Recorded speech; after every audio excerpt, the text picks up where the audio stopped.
This is the Washington Times front page for Thursday, September 4th, 2025. Thanks for joining us. I'm George Gerbo.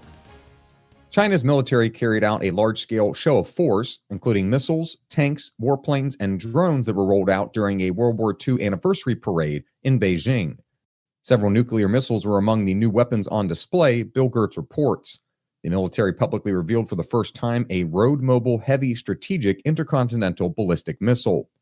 Hypersonic anti-ship missiles, laser weapons, drone aircraft, and underwater vehicles were also paraded through Tiananmen Square during the 2-hour parade. Russian President Vladimir Putin and North Korean leader Kim Jong-un flanked Chinese President Xi Jinping as they watched the proceedings. Survivors of Jeffrey Epstein's sexual abuse made their voices heard on Capitol Hill, pressuring lawmakers to force the release of the sex trafficking investigation into the late financier.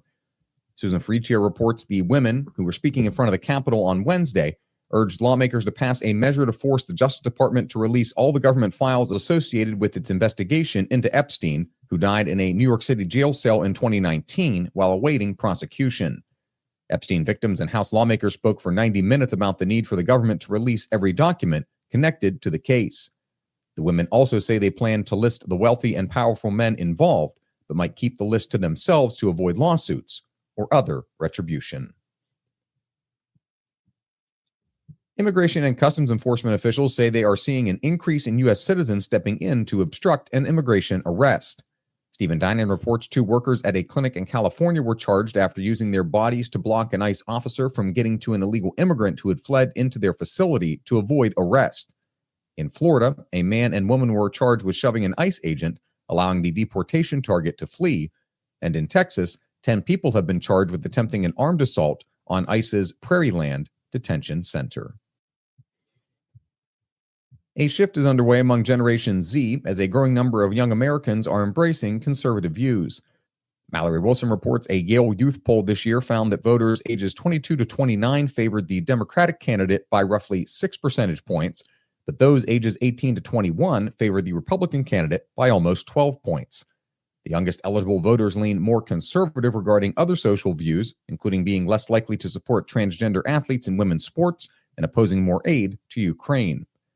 Some liberals blame the emergence of young conservatives on the chronic use of smartphones and computers, where they say misinformation and disinformation run rampant. And finally, the NFL season is set to kick off as fans will again need to be flexible with their viewing habits and streaming options. Liam Griffin reports for the second consecutive year, the NFL has opted to host a game in Brazil on the first Friday of the season, which will be broadcast only on YouTube. The league could be approaching critical mass for digital-only broadcasts. Once again, a pair of Christmas Day games will be exclusive to Netflix. Amazon Prime Video still holds the Thursday Night Football package along with a Black Friday matchup. Peacock, the streaming service owned by NBC Universal, will also have an exclusive offering in late December. And NFL Network still holds the rights to the ever-expanding international slate with a handful of games slated for 9:30 a.m. on Sundays. Find all of today's front page stories at WashingtonTimes.com/front page or on the Washington Times app, and find us wherever you get your podcasts. You can also find us on social media at Wash Times for breaking news, sports, commentary, and more. For the Washington Times, I'm George Gerbo.